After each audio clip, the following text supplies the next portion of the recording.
Mari gunakan akal pikiran, gunakan akal sehat untuk melihat sesuatu.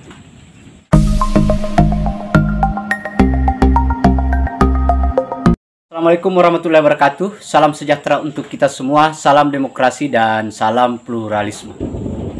Ya, jumpa lagi sahabat-sahabat di Rahmat Channel. Kali ini masih sekaitan dengan persidangan Gus Nur. Masih tetap pemeriksaan saksi-saksi. Tetapi kali ini sahabat-sahabat itu ada apa ya? Kalau kita lihat videonya, kelihatannya pengacara Gus Nur ini itu kewalahan mencari yang namanya motif kepada saksi. Kenapa saksi sampai melaporkan? Karena pada dasarnya bahwa apa yang telah dilihat oleh saksi mulai dari awal video sampai di akhir, yang pada substansinya bahwa kalaupun seandainya mubahalah yang dia lakukan ini dengan atas nama Quran, berarti itu bagian yang menyebarkan berita bohong dan fitnah. Nah, itu yang membuat kenapa saksi ini melaporkan Gus Nur dan Bambang Tri. Nah, seperti apa kewalahan-kewalahan yang untuk menggali motif oleh penasihat hukum Bambang Tri dan Gus Nur? Mari kita lihat videonya, sahabat-sahabat. Ada satu keterangan dari saksi yang perlu kami tanyakan, karena saksi yang lain juga seragam, jawabannya sama. Kami khawatir ini BAP sudah disiapkan, tinggal teken, tinggal di print teken. Baik, di poin 12 saksi menjawab ya atas pertanyaan. Ini diringkasannya, saksi menjawab demikian: saksi sebagai umat Islam merasa tidak nyaman dan tidak setuju karena Al-Quran yang suci digunakan atau garing ya dipakai sebagai sarana untuk menutupi kebohongan agar orang percaya bahwa apa yang dia sampaikan adalah benar, padahal aslinya adalah bohong. Karena saksi tahu kebenaran terkait bahwa saudara Joko Widodo benar pernah bersekolah atau siswa di SMA 6 Surakarta, dulu bernama Sekolah Menengah Persiapan SMPP, yang beralamat di Jalan Mr. Sartono nomor 30 Nusukan, Banjarsari, Kota Surakarta, Jawa Tengah 57136 pada tahun 1976 dan lulus berijazah pada tahun 1980. Pertanyaan saya, jawaban dalam redaksi yang rapi ini benar dari saksi? Maksud saya begini, apakah ada ukoro atau kalimat lain tapi kemudian ketikanya menjadi seperti ini?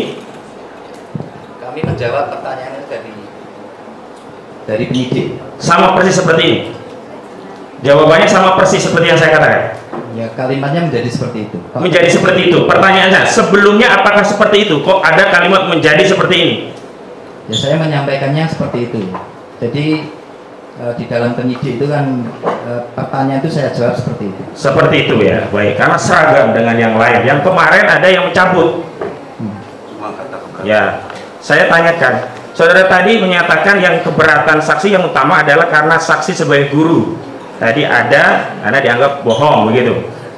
Pertanyaan saya, yang saudara keberatan tadi masuk dalam mubahalahnya atau hanya dalam videonya? Di video itu kan saya disebut bohong. Ya. Pertanyaan saya, ketika saudara disebut bohong tadi, itu masuk di konten mubahalahnya atau di luar konten mubahalah?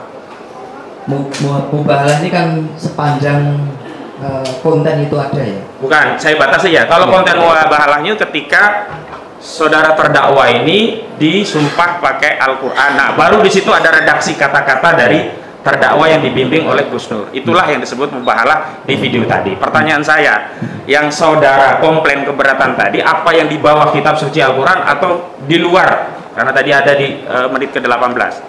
Jadi karena Pak Bambang itu disumpah dengan Al-Quran, jadi apa yang disampaikan sepanjang video itu artinya bahwa beliau yang bukan. jawab saja ya, jangan membuat narasi gitu loh.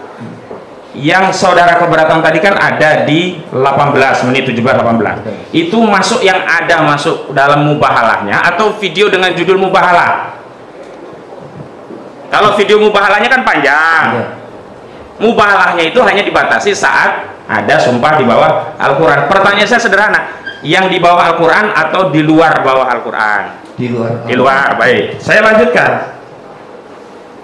Lalu kenapa saksi menjawab tidak setuju atau keberatan Al-Quran yang suci dipakai sebagai sarana untuk menutupi kebohongan? Karena sebelum menyampaikan itu kan saksi itu, Pak Bambang itu kan bersumpah ya. Jadi bersumpah itu sepanjang yang disampaikan Pak Bambang, artinya itu beliau berani bersumpah dengan Al-Quran. Oh, kalau yang sebelumnya beliau siap bersumpah tapi tidak di bawah Al-Quran, yang di bawah Al-Quran yang lain tadi. Ya, artinya dengan bersumpah Ya, dengan Al-Quran. saya ingin lebih mendeskripsikan secara lebih rinci, preskriptif ya, biar nggak keliru kita. Yang kedua saksi, saudara saksi tadi kan dapat link ini ya. Saudara, link ini, video ini ada di konten Gus Nur atau ada juga di konten-konten video YouTube yang lain? Saya mencari sendiri ya. Ya. Jadi mencari link itu kemudian saya lihat itu aja. Jadi link itu kemudian saya buka. Selain link ini ada nggak video sejenis dari link-link yang lain? Saya tidak melihat. Tidak melihat atau tidak tahu? Saya tidak tahu. Tidak saya tahu. Bukannya di link itu. Di link itu ya. Saat saudara di hadapan penyidik itu ditunjukkan video sudah jadi seperti ini atau linknya? Itu waktu itu diputarkan ya. Iya, sudah jadi seperti ini. Ya, jadi kami ditanya juga. Pak Agung sudah melihat yang video ini. Pertanyaan saya, jawab pertanyaan saya. Sudah jadi seperti ini atau masih di link, misalkan di googling dulu di YouTube? Ya, karena itu waktu itu cair, jadi kami juga linknya itu kami. Pertanyaan saya, yang ditunjukkan video seperti ini atau cari link dulu di YouTube? Itu kan sederhana pertanyaannya. Ya, saya justru buka sendiri di HP saya. Enggak, penyidik saat memeriksa saudara itu kan menunjukkan video. Pertanyaan saya ini berkaitan dengan unsur menyebarluaskan sesuai dengan Undang-Undang ITE, karena klien saya ini didakwa juga pasal 28 Undang-Undang ITE. Nah, pelan-pelan ya pertanyaannya. Ini kan ada video. Video ini kan bisa dilihat melalui link. Sebentar yang mulia, beri kesempatan kami yang mulia. Ya, makanya maksud saya biar karena kami punya kepentingan untuk menghindari unsur. Iya. Saksi supaya diperhatikan pertanyaan penasihat hukum supaya saudara jawabnya pas sesuai yang ditanyakan gitu loh. Ya. Video ini dilihat dalam bentuk video. Ini kan sudah jadi nih dari flash disk. Atau saudara dihadapkan penyidik dari YouTube sumber URL atau sumber aslinya? Saya melihat dari sumber aslinya. Bukan. Kalau yang saudara sumber aslinya saya udah tahu, udah dilihat. Yang dari penyidik waktu diperiksa di polisi itu. Ya. Jadi kami waktu polisi Pak Agung lihat YouTube ini, kemudian saya kan. Oh, saudara disuruh buka? Iya, saya buka yang YouTube itu, saat itu bisa. Iya. Setelah itu saudara melihat lagi tidak? Ya. Mungkin berkali-kali ya. Jangan mungkin, iya atau tidak. Saya sudah ingatkan tadi. Berkali-kali saya melihat. Nah, karena terakhir kami cek itu nggak muncul di video ini. Itu saya mau pastikan apakah ini hanya downloadan saja atau ada sumber aslinya, karena itu penting dalam kasus ini. Nah, itu tadi videonya sahabat-sahabat ya. Begitu rumitnya dia mau mencoba membongkar pemikiran dari saksi ini. Tapi saya kira saksi ini sangat cerdas sahabat-sahabat ya. Mungkin karena dia kepala sekolah yang pernah di mana Jokowi mengenyam pendidikan di sana di SMA-nya.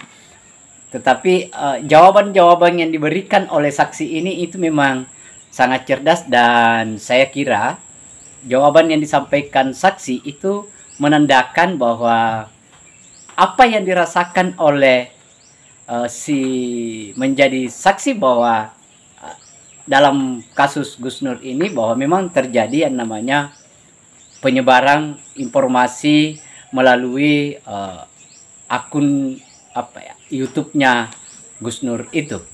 Nah, saya kira itu sahabat-sahabat. Akhir kata dari saya sahabat-sahabat. Assalamualaikum warahmatullahi wabarakatuh. Salam sejahtera untuk kita semua. Salam demokrasi.